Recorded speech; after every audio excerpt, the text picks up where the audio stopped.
Hello student, कैसे हैं। आज मैं आपको जेनेटिक कोड, जिसको बोलते हैं आनुवांशिक कोड, ठीक है, इसके बारे में आज मैं आपको समझाऊंगा। देखो, ये तो आप जानते ही हैं कि जो डीएनए है वो एक हेरिडिटरी मटेरियल है, ठीक है। यानी कि डीएनए में बहुत सारी ऐसी इंफॉर्मेशन है, बहुत सारी ऐसे जेनेटिक आप कह सकते हैं इंफॉर्मेशन होती हैं जो पेरेंट्स से ठीक ऑफस्प्रिंग यानी कि जो आने वाली पीढ़ी है उसमें जाती हैं, ठीक है। तो यहाँ पर आप ये समझ लो कि जो इंफॉर्मेशन है वो इंफॉर्मेशन एक लैंग्वेज के माध्यम से, एक भाषा के माध्यम से कन्वे होती हैं। और ये जो भाषा है, ये जो लैंग्वेज है, ये डीएनए की जो भाषा है, इसी डीएनए की भाषा को हम लोग क्या बोलते हैं, जेनेटिक कोड, या हम लोग बोलते हैं आनुवांशिक कोड। समझ गए बात समझ में आई।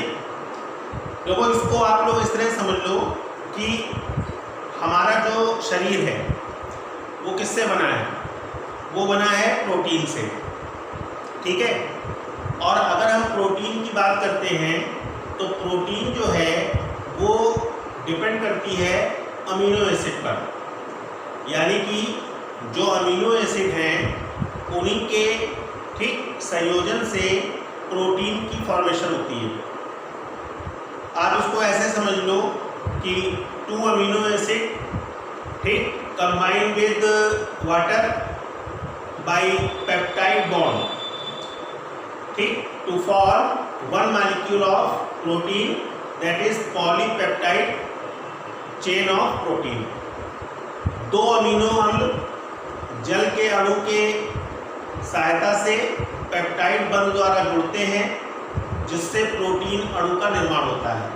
तो इस तरह से प्रोटीन की जो श्रृंखला है उसको हम लोग पॉलीपेप्टाइड चेन बोलते हैं प्रोटीन की। आया समझ में। तो आप ये समझ लो कि हर एक, ठीक है, कह सकते हैं व्यक्ति में, या हर एक आप कह सकते हैं जो स्पीसीज हैं उनमें जो इंफॉर्मेशन है किसके लिए, फॉर्मेशन ऑफ प्रोटीन और पॉलीपेप्टाइड, ये डीएनए के पास होती है। और जिस व्यक्ति का डीएनए या जिस फैमिली का डीएनए या जिस स्पीसीज का डीएनए जिस नेचर का होता है, उसी नेचर की प्रोटीन जो होती है वो फॉर्म होती है। समझ गए।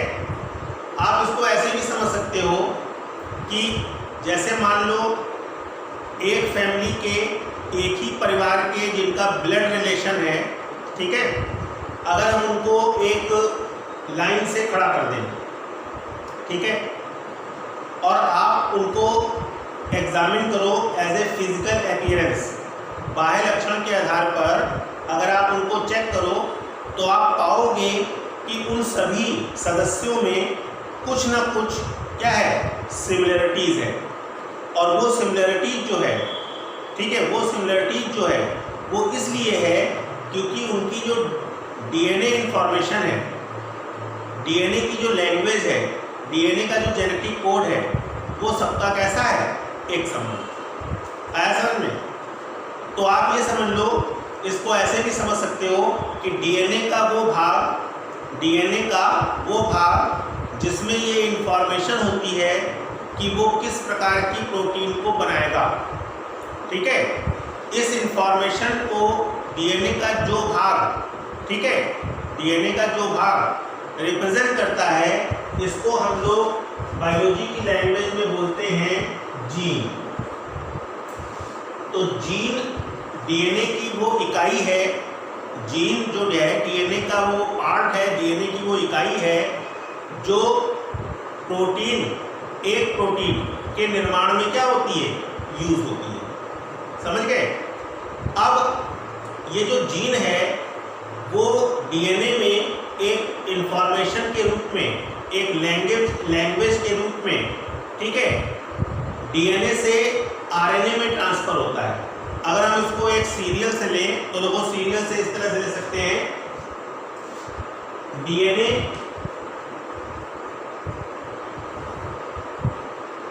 आरएनए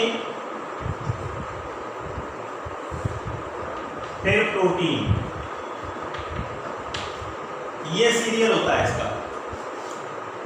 डीएनए के पास जो इंफॉर्मेशन है वो आरएनए को दे दी जाती है और आरएनए इस इंफॉर्मेशन को साइटोप्लाज्म में कोशिका द्रव में ले जाकर एक प्रोटीन को फॉर्म करता है। समझ गए?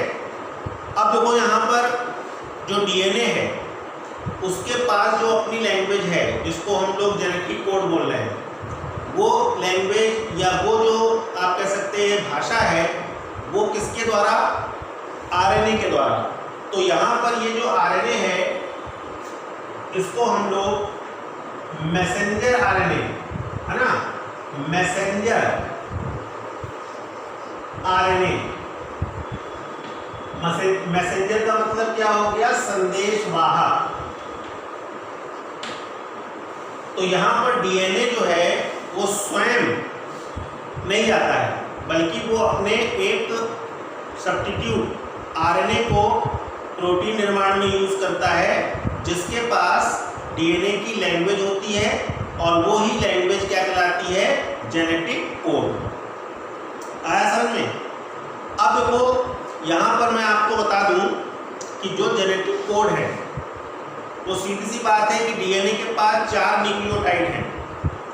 अब ये जो 4 न्यूक्लियोटाइड हैं इन न्यूक्लियोटाइड के द्वारा ही जेनेटिक कोड जो है वो बनते हैं, या आप कह सकते हैं कि जो जेनेटिक इंफॉर्मेशन है फॉर प्रोटीन फॉर्मेशन वो जो होती है वो बनती है। ठीक है, लेकिन यहाँ पर एक चीज़ आपको समझ लेनी है। ठीक है, एक चीज़ समझ लेनी है कि आपको मालूम है कि डीएनए जो है इसके पास एडेनिन, थाइमिन, गुआनिन, साइटोसिन, ये 4 न्यूक्लियोटाइड होते हैं। Adenine, thymine, guanine, cytosine 4 nucleotide होते हैं। लेकिन जब डीएनए से आरएनए बनता है जिसको हम मैसेंजर आरएनए कह रहे हैं, वहाँ पर एक चेंज हो जाता है और वो चेंज क्या होता है? जहाँ पर थाइमिन है उसके स्थान पे क्या आ जाता है? यूरेसिल। यानी कि यहाँ पर जो चीज़ है वो क्या होगी? AUGC। तो थाइमिन के स्थान पे क्या आ जाता है? यूरेसिल। तो यहाँ पर जो जेनेटिक कोड है तो जेनेटिक कोड में थाइमिन के स्थान पर यूरेसिल होता है और उसका रीजन होता है क्योंकि डीएनए अपनी इंफॉर्मेशन को आरएनए के द्वारा साइटोप्लाज्म में ट्रांसफर करता है। समझ गए? बात समझ में आ गई? ठीक।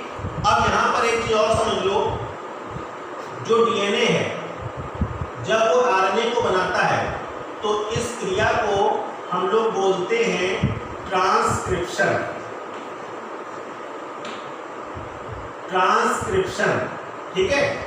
और जो आरएनए जिसके पास ये जेनेटिक कोड होते हैं उसके माध्यम से जो प्रोटीन बनता है इसको हम लोग बोलते हैं ट्रांसलेशन।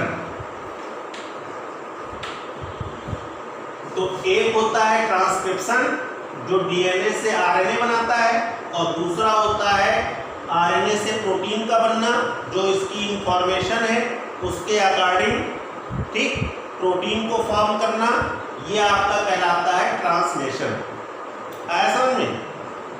अगर हम इस पूरे प्रक्रम को एक साथ अगर कंबाइन बोले तो ये आपका हो जाता है central dogma of the cell. तो ये आपका कहलाता है central dogma of the cell. समझ में आता है? तो ये सारी चीजें जो हैं वो प्रोटीन के फॉर्मेशन के लिए क्या होती हैं? यूज होती हैं। मेरी बात समझ में आई? तो यहाँ पर आपको सिर्फ साधारण शब्दों में या सिंपल भाषा में आपको ये समझ लेना है कि डीएनए के पास एक इंफॉर्मेशन होती है और ये इंफॉर्मेशन जो है वो एक विशेष प्रकार के प्रोटीन को बनाने के लिए होती है।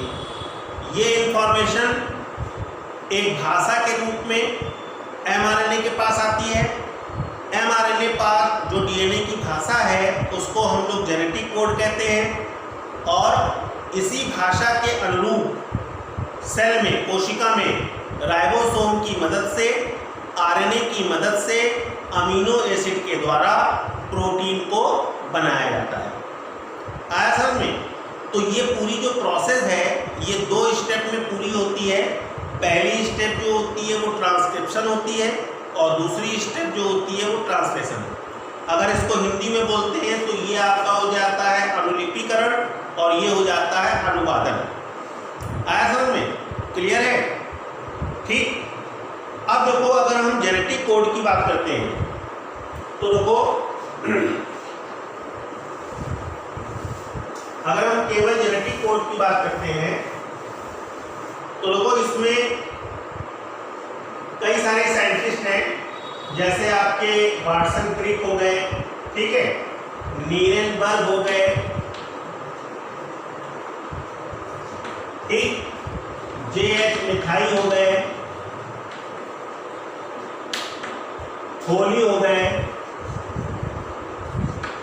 ठीक, हरगोविंद खुराना हो गए।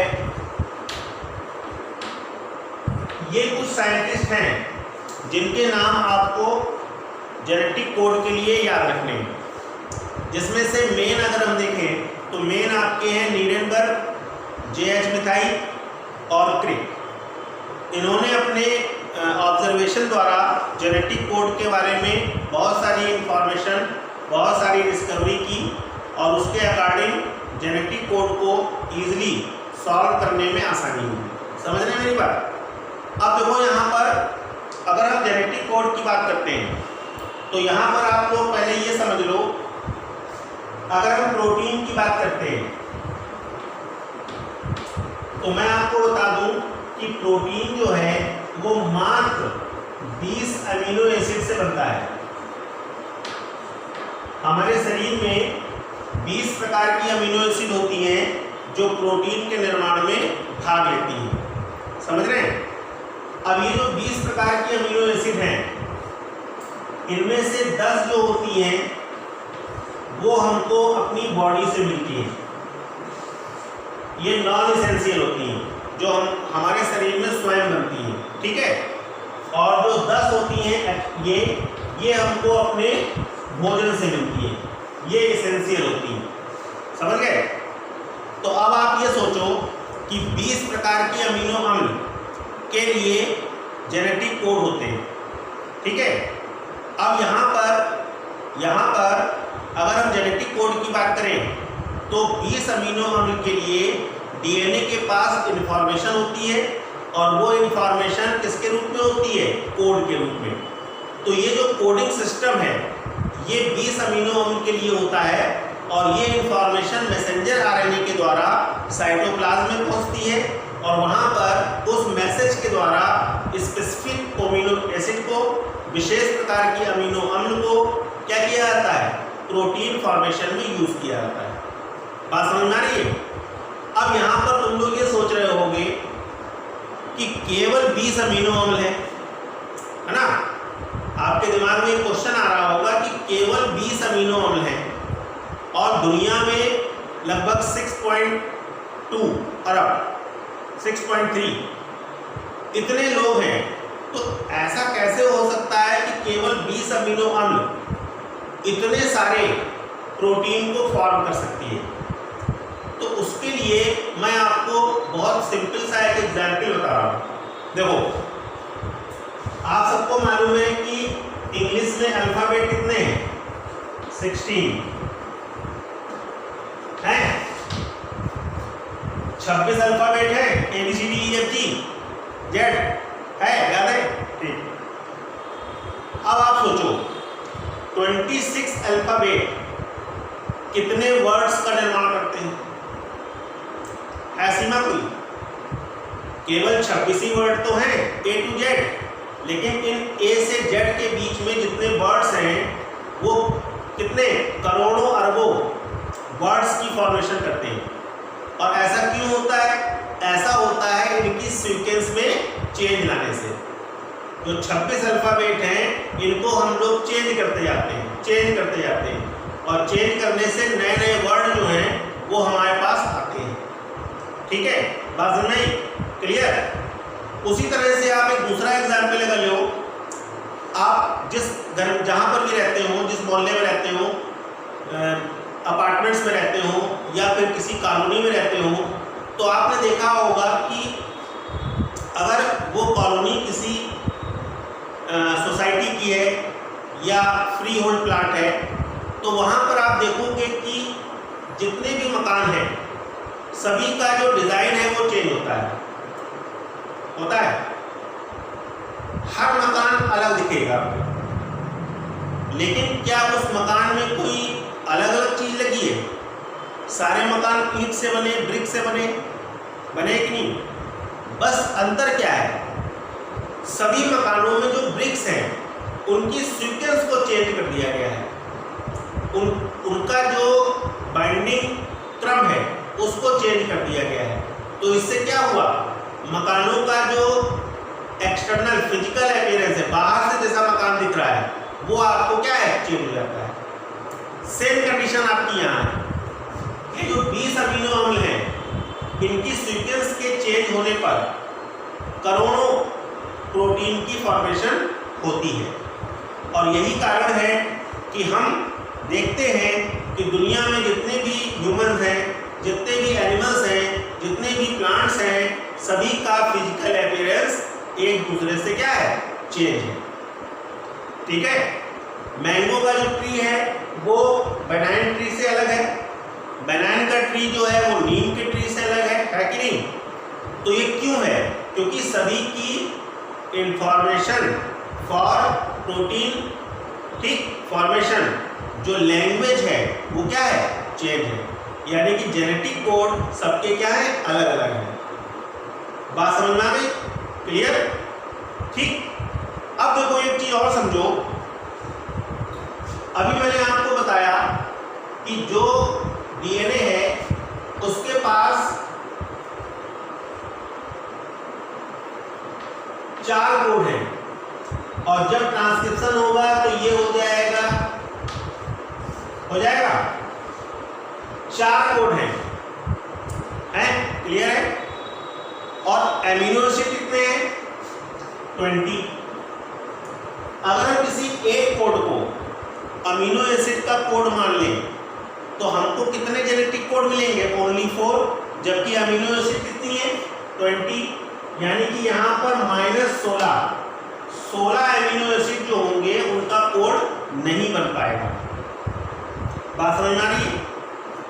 अब अगर हम ये जो 4 कोड हैं इनको हम डबल कर लें, यानी कि पेयर में ले लें, यानी कि 4 स्क्वायर, तो जब इनको 4 स्क्वायर में लिखेंगे तो इनके कोड कितने बनेंगे, 16। अब भी कितने कम हो रहे हैं, 4। अगर हम इसको जोड़े में लिखते हैं या जोड़े में लेते हैं तो इनके जो क्रम है वो आपके क्या हो जाते हैं, 16। और जबकि अमीनो एसिड हमारे लिए कितनी है, 20। यहाँ पर भी 4 क्या है, कम है। ठीक है, बात समझ? फिर देखो एक साइंटिस्ट है जिनका नाम है मिस्टर गैमो।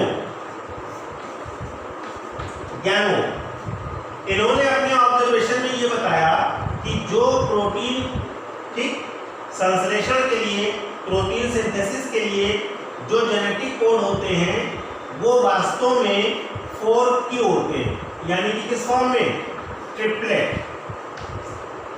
और ट्रिपलेट का मतलब क्या हो गया, 3-3 के जोड़े में, 3-3 के जोड़े में होते हैं। तो अगर हम इसको 3-3 के जोड़े में करें यानी कि 4q, तो इनके कितने बनेंगे, 64। अब ये जो 64 है ये 20 अमीनो एसिड के लिए क्या है, सफिशिएंट है। ठीक है, तो ये चीज यहाँ पर सॉल्व हो गई कि अगर हम जेनेटिक कोड की बात करेंगे तो जेनेटिक कोड जो होते हैं वो न्यूक्लियोटाइड के 3-3 के पेयर में होते हैं जिनको ट्रिपलेट फॉर्म बोलते हैं। आ गया समझ में? क्लियर है? तो यहाँ पर अगर हम जेनेटिक कोड की बात करते हैं तो जेनेटिक कोड 20 प्रकार के अमीनो एसिड के लिए होते हैं, क्योंकि आपको ये मैंने बता दिया है कि 20 प्रकार की अमीनो एसिड प्रोटीन संश्लेषण में क्या होती है, यूज होती है। अब ये जो अमीनो एसिड है इसका जो कोड है वो क्या होता है, mRNA पर होता है। और mRNA पर ये जो कोड होते हैं उनके नंबर टोटल कितने होते हैं? 64। अब आप सोच रहे होंगे कि 64 कोड अगर हम देखना चाहें कि कैसे निकलते हैं, कैसे होता है, तो उसके लिए भी आपके पास एक चीज है, वो मैं आपको समझाता हूं। देखो देखो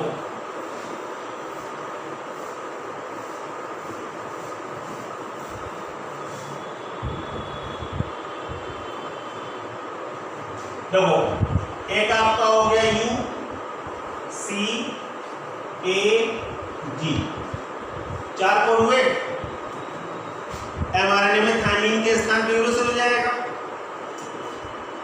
U C A G, ये आप एक बना लेंगे क्या? बोर्ड।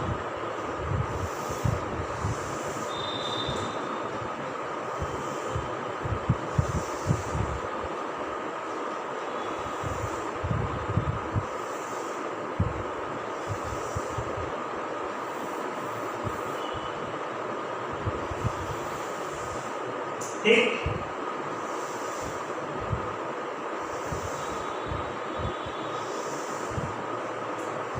ये आपका बोर्ड बन गया है। आप लोगों को याद होगा मेंडल के एक्सपेरिमेंट में डाई हाइब्रिड क्रॉस आपने किया था, उसमें 16 चैम्बर बनाए थे। सेम उसी तरह से बनाएंगे। 4 हमने जो न्यूक्लियोटाइड थे वो ऊपर की तरफ ले लिए, 4 हमने साइड में ले लिए।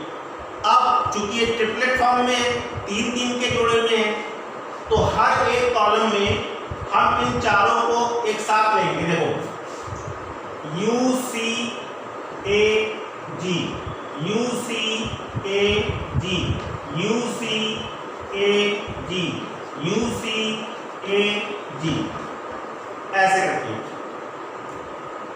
अब क्रॉस करना बहुत सिंपल है, जैसा आपने डाई हाइब्रिड क्रॉस में किया था। देखो सबसे पहले अगर हम इस कॉलम में लेंगे, ठीक, तो इसके वर्टिकल पे क्या है? U, हॉरिजॉन्टल पे क्या है? U, तो U और U ये तो कॉमन हो गया। फिर हम इन चारों से बारी बारी से देखो U U U, U U C, U U A, U U G, हो गया? चारों से हुआ है। बस आपको ध्यान ये रखना है कि जो वर्टिकल कॉलम है उसमें कौन सा न्यूक्लियोटाइड है और हॉरिजॉन्टल कॉलम में कौन सा न्यूक्लियोटाइड है, वो दोनों कॉमन हो जाएंगे। और वो दोनों कॉमन होने पर जितने भी आपके 4 कोड हैं उनसे एक एक करके आप पेयर बनाते जाएंगे। तो इस तरह से ट्रिपलेट फॉर्म आपका हो जाएगा। देखो फिर से मैं आपको बता देता हूँ। जैसे मान लो यहाँ पर है, ठीक, तो इसके वर्टिकल पे क्या है? C है, हॉरिजॉन्टल पे क्या है? C है, तो C और C कॉमन हो गया, तो C C U, C C C, C C A, C C G, वाह, समझ गए? इसी तरह से यहाँ पर ले लो। देखो यहाँ इसके वर्टिकल पे G है और हॉरिजॉन्टल पे क्या है? U है, तो U और G क्या हो गया? कॉमन। पहला हो गया U, U G C, U G A, U G G। आ रहा समझ में? तो करना कुछ नहीं है, बस आपको ये ध्यान रखना है कि जो कॉलम आपने बनाए उस कॉलम के वर्टिकल पे कौन सा कोड है और हॉरिजॉन्टल पे कौन सा कोड है। दोनों कोड को आप मिलाकर फिर हर कॉलम में चारों कोड के साथ पेयर बना लें। तो इस तरह से आपके 3-3 पेयर बनते चले जाएंगे। आया समझ में? क्लियर है? तो कोई भी कोड आप ले लो, यहाँ पर ले लो, मान लो ये ले लिया। देखो वर्टिकल पे क्या है? A है, G, तो G और A ये कॉमन हो गया, G A U, G A C, G A A, G A G। बोलो समझ में आता नहीं? आ रही समझ में बात? क्लियर? तो इस तरह से आप 16 चैम्बर को जब फिल कर लेंगे तो आपके पास 64 कोड आ जाएंगे। एक चैम्बर में 4 कोड आएंगे तो 16 चैम्बर है तो 16 इंटू 4 इज इक्वल टू 64। समझ गए? इसको आप लोग अपने घर पर अपने कॉपी में जैसा मैंने आपको बताया वैसे आप करके निकाल सकते हैं। ठीक है, बात समझ आ रही है? क्लियर? अब देखो जितने भी कोड हमारे पास आए, हर एक कोड का मीनिंग है किसके रूप में? अमीनो एसिड के रूप में। जैसे मैं आपको कुछ एग्जाम्पल बता दे रहा हूं जिससे कि आपकी समझ में आ जाएगा। देखो जैसे आपका ये है UUU, ये कोड जो है ये आपका फिनाइल एलेनीन, ये जो अमीनो एसिड है उसके लिए जो कोड बनता है वो UUU होता है। समझ रहे हैं? किसी भी प्रोटीन फॉर्मेशन के समय अगर mRNA पर UUU कोड आया तो अमीनो एसिड कौन सी होगी? Phenyl alanine. आ रही बात समझ में? इसी तरह से देखो अगर UUG है तो ये होता है ल्यूसिन के लिए, ये ल्यूसिन प्रोटीन अमीनो एसिड होती है, उसके लिए ये कोड होता है। समझ रहे? इसी तरह से प्रोलीन, एस्परजीन, ग्लूटामिक एसिड, ठीक, टायरोसिन, एस्परजीन, प्रोलीन, बहुत सारी 20 अमीनो एसिड हैं जिनके अलग अलग कोड आपके पास होते हैं। क्लियर है? बात समझ में आ गई? तो मैंने आपको यहाँ पर ये चीज़ समझा दी कि जेनेटिक कोड जो 64 होते हैं उनको किस प्रकार से हम लोग निकालेंगे, और हर एक कोड का क्या होता है? अपना एक स्पेसिफिक अमीनो एसिड होता है। जब वो कोड mRNA पर आता है तो उसी अमीनो एसिड की इंफॉर्मेशन उसको होती है और वही अमीनो एसिड प्रोटीन के फॉर्मेशन में, प्रोटीन के निर्माण में यूज होता है।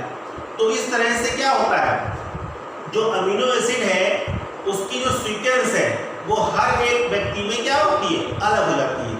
सीक्वेंस के अलग होने से प्रोटीन अलग हो जाता है, और प्रोटीन के अलग होने से जो बॉडी का फिजिकल अपीयरेंस है वो भी क्या होता है? चेंज हो जाता है।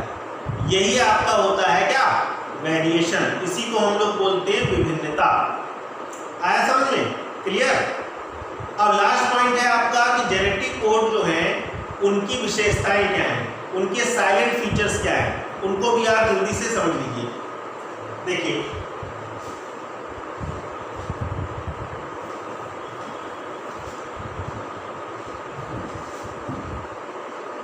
देखो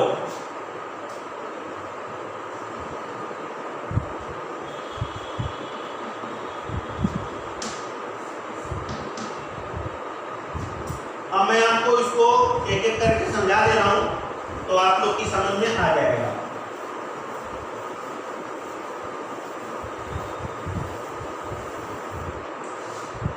देखो सबसे पहला पॉइंट आपका होगा triplet form,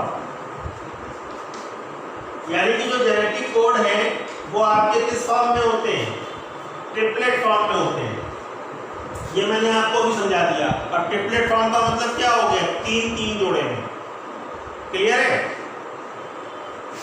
UUU, AAA, AUU, UC, ये क्या है? 3 के जोड़े में होते हैं। अगर हम इसको एग्जाम्पल में लें तो 1500 न्यूक्लियोटाइड, जो 1500 न्यूक्लियोटाइड है, ठीक, वो कितने अमीनो एसिड को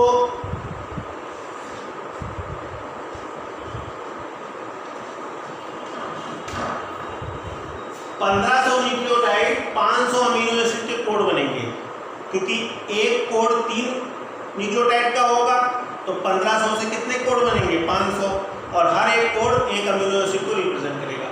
समझ गए? तो ये ट्रिपलेट फॉर्म में होते हैं। क्लियर? उसके बाद देखो second point, genetic code universal होते हैं। अब यूनिवर्सल का मतलब क्या है? अगर एक कोड किसी एक अमीनो एसिड को रिप्रेजेंट कर रहा है तो इसका ये मतलब नहीं है कि वो कोड किसी दूसरे एनिमल में जाए तो उसका जो एक्सप्रेशन है वो चेंज हो जाए, ऐसा कतई नहीं है। जैसे मैंने आपको अभी एक एग्जाम्पल बताया यू, ये आपका फिनाइल एलेनिन का है। अब ये जो यू है, ये फिनाइल एलेनिन जो है इस अमीनो एसिड को रिप्रेजेंट करता है। अगर ये प्लांट में होगा, अगर ये बैक्टीरिया में होगा, अगर ये एनिमल्स में होगा, अगर ये ह्यूमंस में होगा, तो जहां पर भी होगा इसका जो एक्सप्रेशन है वो किसके लिए होगा? फिनाइल एलेनिन के लिए। इसी चीज को हम लोग बोलते हैं universal. Genetic code is a universal. समझ गए? बात सबकी समझ में आ गई? उसके बाद नंबर 3 पे आता है लाइनियर अरेंज। पंक्तिबद्ध होते हैं। जो एमआरएनए है, जैसे मान लो ये एमआरएनए है, तो इस एमआरएनए पर ये किस तरह से एक लेयर लाइन के रूप में, पंक्ति के रूप में होते हैं और इस तरह से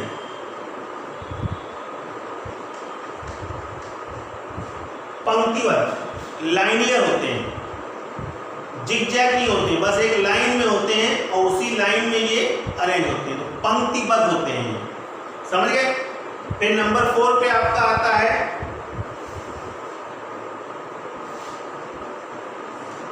जेनेटिक कोड इज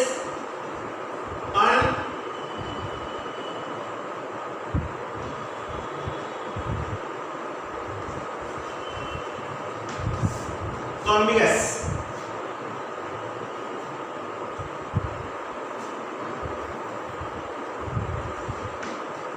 अनएम्बिगस। देखो अनएम्बिगस का मतलब ये है कि जैसे मान लो आपका एक कोड था आपका UUG और ये कोड किसका था? ल्यूसीन था। अभी मैंने आपको जो एग्जाम्पल बताया। तो अनएम्बिगस का मतलब ये है कि जो UUG है ये ल्यूसीन का कोड है, तो आप ये समझ लो कि UUG अगर ल्यूसीन का कोड है तो वो किसी दूसरी अमीनो एसिड का कोड नहीं हो सकता। समझ गए? एक कोड एक अमीनो एसिड, ठीक? एक कोड 2 अमीनो एसिड का नहीं हो सकता। एक अमीनो एसिड के कई कोड हो सकते हैं, लेकिन एक कोड कई अमीनो एसिड का नहीं हो सकता। समझ में बात आ गई? तो अनएम्बिगस का मतलब यही है कि जो कोड होते हैं वो स्पेसिफिक होते हैं, इस स्पेशल अमीनो एसिड के लिए होते हैं, ये किसी दूसरी अमीनो एसिड को रिप्रेजेंट नहीं करते हैं। समझ गए? बात समझ आ गई? उसके बाद नेक्स्ट आपका आता है commaless. Genetic code is commaless. अब यहाँ कॉमालेस का मतलब क्या है? जेनेटिक कोड जो होते हैं ना तो इसमें कॉमा होता है ना फुल स्टॉप होता है, ये एक सीरियल से होते हैं। यानी कि अगर अमीनो एसिड के द्वारा प्रोटीन की फॉर्मेशन होगी तो वो प्रोटीन की फॉर्मेशन बिना किसी इंटरप्शन के क्या होगी?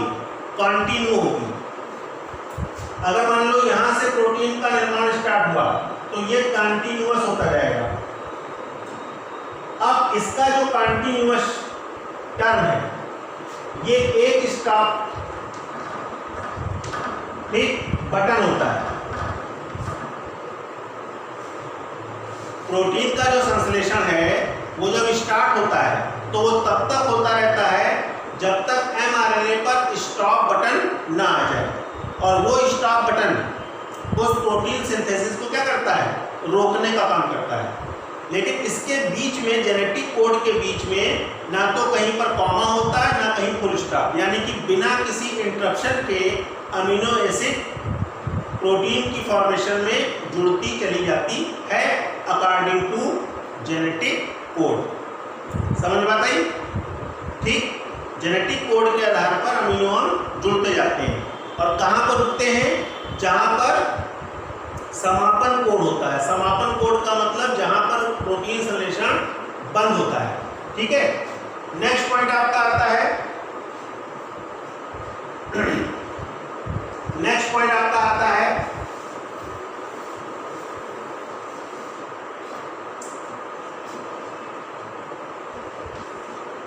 स्टार्टिंग, ठीक, और इनिशिएशन कोड। देखो स्टार्टिंग और इनिशिएशन कोड का मतलब ये है जहां पर प्रोटीन संश्लेषण स्टार्ट हो, इसको आप कह सकते हैं स्विच ऑन। जब प्रोटीन संश्लेषण स्टार्ट होगा तो वो आपका कहलाएगा स्विच ऑन। और इसके लिए आप ये देख लो, ये याद रखना, AUG, ये आपका मिथायोनीन, ये अमीनो एसिड है, इसका कोड होता है और ये स्टार्टिंग कोड कहलाता है। स्टार्टिंग कोड इसलिए क्योंकि जब भी प्रोटीन संश्लेषण का स्टार्टिंग होगी, जब भी उसका शुभारंभ होगा तो वो हमेशा किससे होगा? AUG से। तो यदि आपसे ये कहा जाए कि ठीक है, right the name of starting codon, तो आपका आंसर होगा AUG। AUG वो कोड है जो प्रोटीन संश्लेषण को स्टार्ट करता है, समझ गए? ठीक है, कुछ ऑर्गेनिज्म में AUG के स्थान पे GUG भी यूज होता है, GUG। तो AUG जो है वो कॉमन है, लेकिन कभी कभी AUG के स्थान पे GUG का भी उपयोग किया जाता है। तो ये दोनों ही क्या होते हैं? स्टार्टिंग कोडान होते हैं, समझ गए? क्लियर? एंड लास्ट में, आखिरी में आपका पॉइंट आता है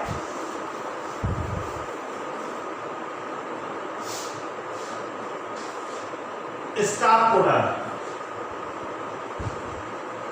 इसको हम लोग नॉनसेंस कहते हैं, नॉनसेंस। अब नॉनसेंस का मतलब है जिसका कोई मीनिंग ना हो। और इसमें तुम्हारे जो है वो 3 कोड आते हैं, 3 कोड। देखो कौन कौन से? एक होता है आपका UAA, एक होता है आपका UGA और एक होता है UAG।